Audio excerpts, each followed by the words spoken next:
Aides close to Mojtaba are reportedly mocking Trump over his claim about an oil well explosion, adding another layer of tension to the exchange. Iran has taunted Trump after the deadline passed, saying that 3 days in, no oil well had exploded. Trump's oil pressure strategy appears to be falling short, as China continues importing oil from Iran despite the pressure campaign. Rising oil price pressure may be hurting Americans more than Iranians, raising questions about who is actually feeling the strain the most. Iran's parliament speaker Mohammad Bagher Ghalibaf dismissed U.S. claims that pressure on Iran's oil sector would force major change, pushing back strongly on Washington's approach. Ghalibaf also made sarcastic remarks aimed at U.S. Treasury Secretary Scott Bessent, using sharp language to underline Iran's criticism of the policy. On April 29, Ghalibaf said the U.S. had overestimated the impact a blockade could have on Iran's oil infrastructure, suggesting the strategy would not work as intended. His comments came after Trump said on April 26 that an Iranian oil well would explode in 3 days, a claim that drew a quick response from Tehran. Trump had told Fox News that if oil cannot be transported, pressure builds up and eventually leads to a blast, according to his remarks. The Speaker of the Iranian parliament said, and I quote, 3 days in, no well exploded. We could extend to 30 and live stream the well here. That was the kind of junk advice the US admin gets from people like Bessent, who also pushed the blockade theory and cranked oil up to $120 plus. Next stop, 140. The issue isn't the theory, it's the mindset. Unquote.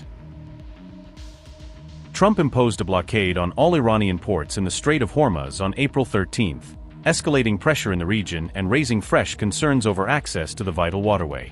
On April 29, Trump met with oil executives and said that a blockade would be more effective than bombing, according to the account being referenced. Tehran has demanded that the U.S. blockade must end before any peace deal is made, making the issue a central obstacle in any possible agreement.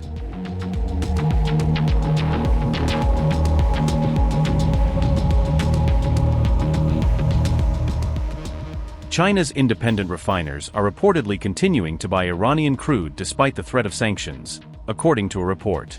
Known as teapots, these independent refiners are said to account for roughly 90% of Iran's oil exports. Reports also say that China's independent refiners imported about 1.8 million barrels per day in March 2026.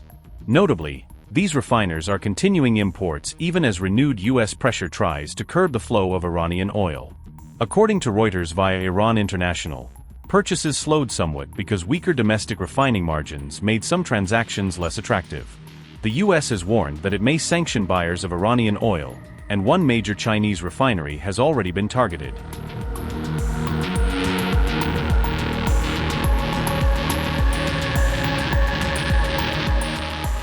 Despite the pause in the Iran war, there is still no real relief for energy markets, and stakeholders across the board continue to feel the pressure of elevated prices.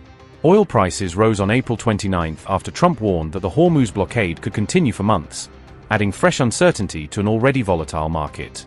Oil prices have now spiked to their highest level in more than 4 years, according to Al Jazeera, underscoring how quickly the energy shock is spreading. Brent crude oil futures jumped 8% to $120 per barrel, reaching their highest level since June 2022 and sending a strong signal of market stress. On April 29, Trump met with oil executives and reportedly said the blockade was more effective than bombing, a remark that quickly drew attention. Remember, Tehran had demanded that the U.S. blockade must end before any peace deal could be made, making the energy issue central to any possible negotiations.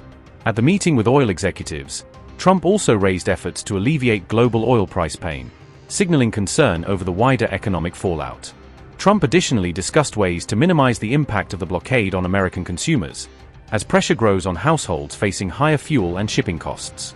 The details were revealed in an Al Jazeera report, which cited a White House official as the source of the information. On April 29, Trump also claimed that the U.S. Hormuz blockade was genius and impenetrable, framing it as a strong strategic move despite the criticism. We're not going to let Iran have a nuclear weapon. And we've knocked out their Navy, we've knocked out their Air Force, we've knocked out their anti-aircraft, everything, apparatus, everything they have, their radar, they have very little left. And they have some missiles, a small percentage, They have a small percentage of missile-making facilities. We knocked out about 80% of them. The rest could come very quickly if we don't make a deal. They're not going to have a nuclear weapon. They know it, and just about everybody else does. President, regarding Iran, how long are you prepared to maintain the blockade? Could that go several more months? Well, the blockade is genius, okay? The blockade has been 100% foolproof. It shows how good our Navy is, I can tell you that. Nobody's going to play games.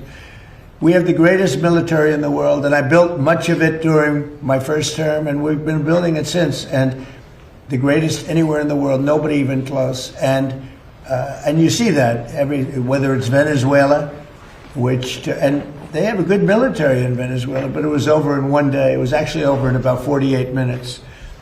Iran, the same thing. I mean, militarily, we've wiped them out. They have no military left. It's all the Navy's at the bottom of the sea. The Air Force is never going to fly again. We've got an amazing military. Now they have to cry uncle. That's all they have to do. Just say, we give up. We give up. But their economy is really in trouble. So it's a dead economy. Will Operation Economic Fury and the blockade get Iran to nuclear talks fast enough, or do you think another wave of strikes will be necessary? I don't know. It depends. We have talks. We're having talks with them now, and we're not flying anymore with 18-hour flights every time we want to see a piece of paper. We're doing it telephonically, and it's very nice. I make a call, or I have my people make a call, and you know the answer. I always like face-to-face. I consider it better. But when you have to fly 18 hours every time you want to have a meeting, and you know what the meeting's all about, and you know they're going to give you a piece of paper that you don't like before you even leave, it's ridiculous. They've come a long way. The question is whether or not they're going to go far enough. So at this moment, there will never be a deal unless they agree that there will be no nuclear weapon.